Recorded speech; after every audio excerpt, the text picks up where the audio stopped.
Okay guys, kali ni saya nak tunjuk macam mana kita boleh tambahkan ataupun keluarkan senarai program daripada fakulti yang kita pilih. Sebagai contoh, ini adalah senarai fakulti, dan kalau kita perhatikan, let's say kita pilih satu fakulti kat sini. Nampak kita tak ada lagi senarai program tau. Kita tak ada lagi senarai program. Tapi kalau kita pilih, let's say FSCM, sebab kita nak tunggu pengguna pilih FSCM ni ataupun apa-apa fakulti kat sini. Baru dia keluarkan senarai program berdasarkan pilihan FSCM. So untuk features ni, kita boleh gunakan satu Ajax teknologi. Sebenarnya dia adalah gabungan sedikit daripada JavaScript lah. JavaScript. So apa yang dia buat di sini adalah apabila kita klik kepada fakulti, perubahan ini ataupun perubahan on click ini akan trigger satu event untuk memanggil page yang mana sebahagian daripada page ini dia akan refresh berdasarkan konten kepada fakulti tersebut. So kalau kita pilih macam user pilih FPM contohnya, bila kita klik FPM, dia akan keluar kat sini senarai FPM sahaja. Senarai FPM sahaja. So kalau katakan pengguna pilih di sini fakulti pelajar tersebut adalah FSCM, dia hanya akan keluar senarai untuk FSCM sahaja, program untuk FSCM sahaja. So ini kita boleh lakukan dengan menggunakan Ajax. So saya nak tunjuk kat sini macam mana Ajax ini boleh membantu untuk buat refresh ataupun kita buat data update pada satu bahagian sahaja. Tidak melibatkan the whole page. Page ni tidak di-refresh, dia cuma di-refresh pada bahagian ini sahaja, pada bahagian program sahaja. Refresh tu bukannya refresh semua page. Dia cuma tukar, dia cuma update kepada bahagian bawah ini saja. Bahagian bawah ini saja, iaitu pada bahagian program. So ini kita boleh lakukan dengan Ajax. Itulah macam mana nak buat. Kita follow tutorial ni ya. So mula-mula saya jumpa dalam W3 School Simple Ajax. Ajax, nama dia adalah Ajax, bukan Ajax Fabuloso lah. Ajax.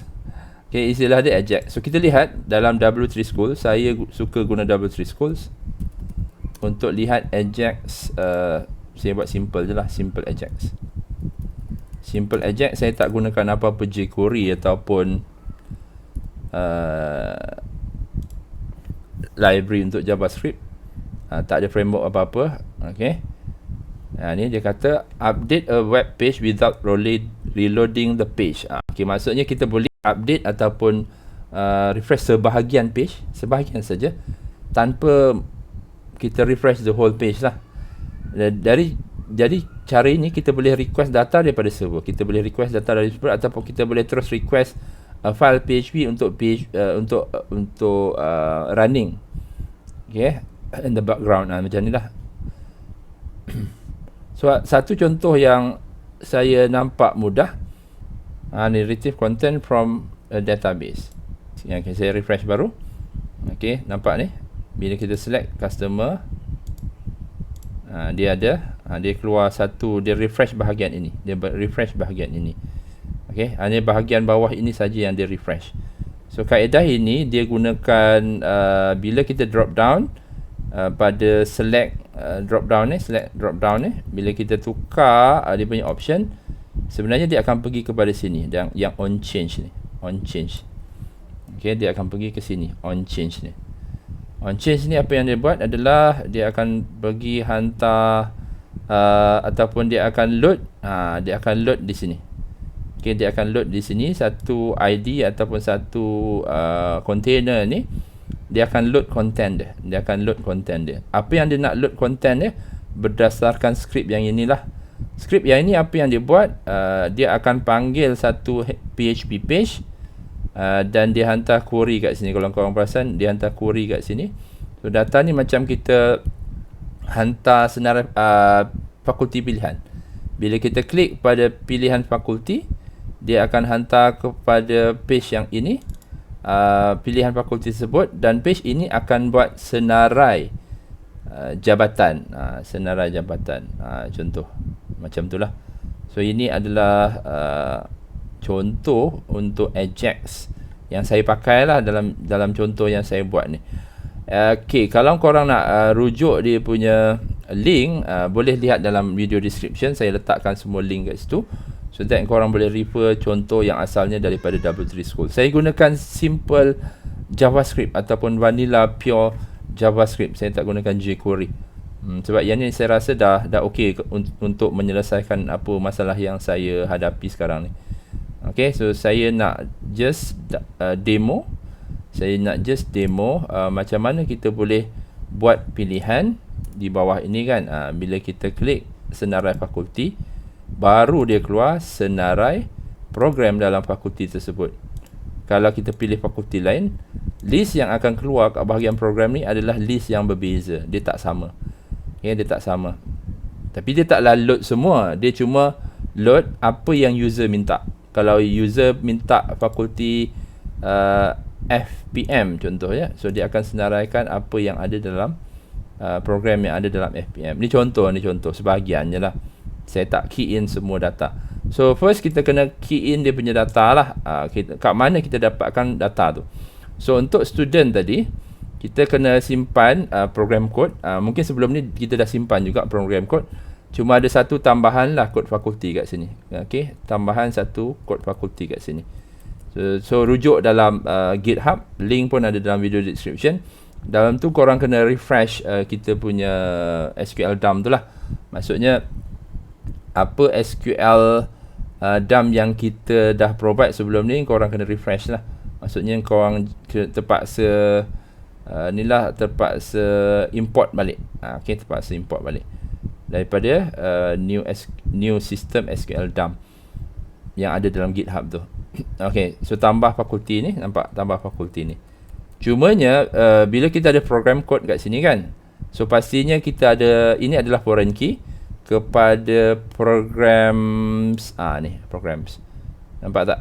Ni programs, nampak? Okay, dan kita boleh lihat kod fakulti kat sini. Tapi saya rasa ni tak critical sangat. Critical sebab daripada sini baru kita akan fetch data mana yang berkaitan ataupun program mana yang berkaitan dengan fakulti. Okay, kita ada programs, ni table yang lama tapi cuma saya tambah kod fakulti kat sini. Kita ada pelajar, pelajar pula. Saya rasa students. Kita pakai students. Kita ada students, kat sini ada kod fakulti. Okay, kat sini ada kod fakulti, kita ada program code. Dan satu lagi apa tadi? Program code. Okay, dan satu lagi tambahan fakulti. Table fakulti ni untuk kita simpan just dia punya nama penuh je lah. Okay, just nak simpan dia punya nama penuh. Okay, so itulah table structure yang kita perlu tambahkan. Dan kemudian code. Code dekat sini. Saya buat contoh ni berdasarkan form insert. Okay, form insert. Nama file dia adalah form insert. Yang mana kalau korang download yang baru daripada GitHub, korang akan dapat kod yang inilah. Kalau korang tak download lagi, memang korang akan dapat kod yang lama. Korang kena download lah daripada GitHub. Ada link kat dalam video description. Saya letak semua dalam video description. So kita lihat kat sini, mula-mula kita paparkan jap kita tengok dia punya output. Mula-mula kita paparkan senarai fakulti kat sini. Selepas date of birth ada senarai fakulti. Nampak? Okay, selepas date of birth ada senarai fakulti. Ni contohnya saya key in lah data. Contoh lah. Okay, 199. Dan nama SIC